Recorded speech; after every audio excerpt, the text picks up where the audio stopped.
जय माता दी, जय श्री महाकाल। आप सबका मेरे छोटे से यूट्यूब चैनल कृपा मेरे शिव की में स्वागत है। दोस्तों, इस प्रकार एक मंत्र हमारे जीवन को बदल सकता है और हम गृहस्थ लोग कौन से मंत्र का जाप करेंगे जिससे हमें उसका नकारात्मक प्रभाव ना पड़े, हमें नकारात्मक चीज़ों से हमें सुरक्षा भी मिले मंत्र जाप से।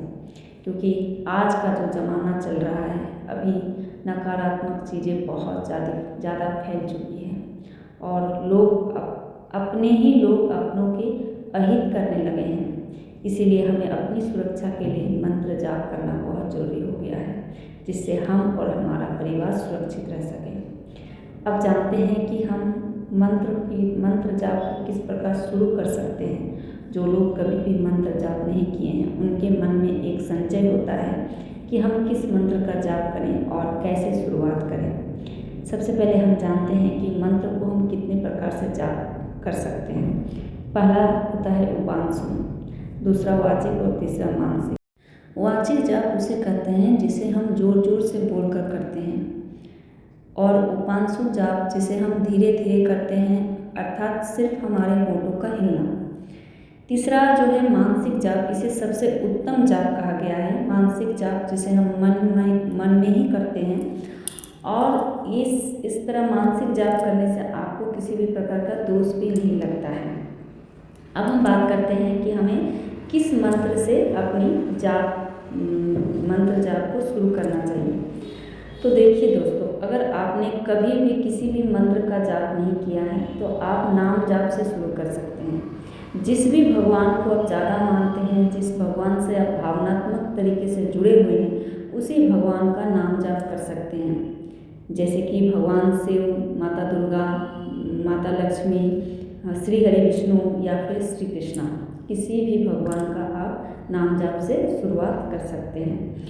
और अगर आप थोड़ा बहुत नाम जाप पहले कर चुके हैं तो आप भगवान शिव को गुरु धारण करने के बाद किसी भी शिवालय में जाकर आप भगवान शिव को गुरु धारण करके ओम नमः शिवाय मंत्र का जाप आप शुरू कर सकते हैं।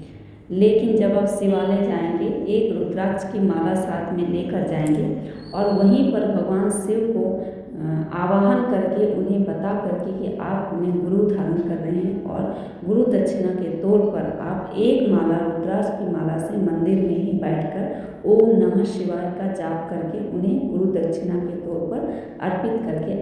दोस्तों, ये मंत्र बहुत ही शक्तिशाली और प्रभावशाली है। इस मंत्र का जिसने भी सच्चे मन से जाप किया है वो कभी निराश नहीं हुआ है।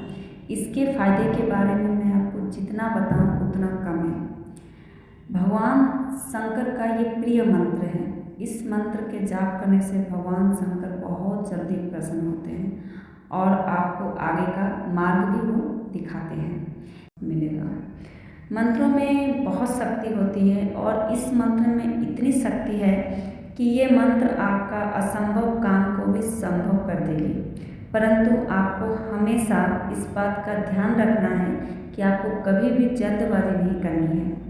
मंत्र को सिद्ध होने में थोड़ा समय लगता है। शुरुआत में आप एक माले से करें और जैसे जैसे आपका ध्यान लगने लगे, माला की संख्या को बढ़ाते रहें ताकि मंत्र की ऊर्जा आपके अंदर बढ़ती जाए। आप इस मंत्र का जाप चलते फिरते भी कर सकते हैं मानसिक रूप से। यह मंत्र स्त्री पुरुष दोनों के लिए ही बहुत ही लाभकारी है।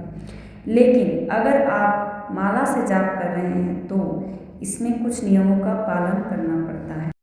जैसे कि स्वच्छ वस्त्र धारण करके आपको लाल या पीले रंग के आसन में बैठकर पूर्व दिशा की ओर मुख करके पंच देवता का स्मरण करके ही मंत्र जाप की शुरुआत करनी चाहिए। तभी यह मंत्र का प्रभाव आपके जीवन में बदलाव लाएगी। जब भी आप मंत्र जाप की शुरुआत करें, उसे किसी को भी ना बताएं। इस प्रक्रिया को आप गुप्त रखने की कोशिश करें। मंत्र जाप करने का जो उत्तम समय है दोस्तों, वो है प्रातःकाल या संध्या काल। यह मंत्र आपके मन को स्थिर करने में भी मदद करती है। इस मंत्र के निरंतर जाप करने से आपको कभी भी कोई भी नकारात्मक चीज़ें आपका कुछ भी नहीं बिगाड़ सकते हैं।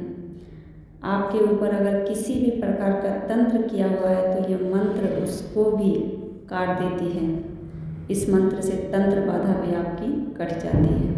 लेकिन हाँ, इस मंत्र का निरंतर अगर आप जाप करते हैं तो शुरुआती में आपको थोड़ी परेशानी हो सकती है, लेकिन जैसे जैसे आप जाप बिना डरे बिना झिझक के करने लगते हैं तो आपको इसका पॉजिटिव रिजल्ट भी मिलने लगता है।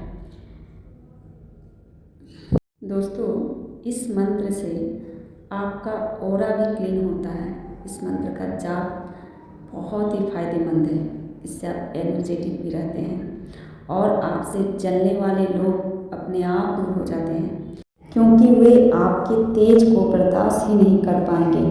यह मंत्र आपको आंतरिक रूप से भी मजबूत बनाता है तथा आपको लोगों की भावनाओं को समझने में भी मदद करती है। आप लोगों के मन के विचार को भी आप समझ पाएंगे जैसे जैसे ये मंत्र सिद्ध होता है। आपको इस मंत्र के सिद्ध होने के लक्षण भी मैं नेक्स्ट वीडियो में बताने की पूरी कोशिश करूँगी। तो अगर जानकारी अच्छी लगे हो तो लाइक कीजिएगा, कमेंट में हर हर महादेव जो लिखिएगा।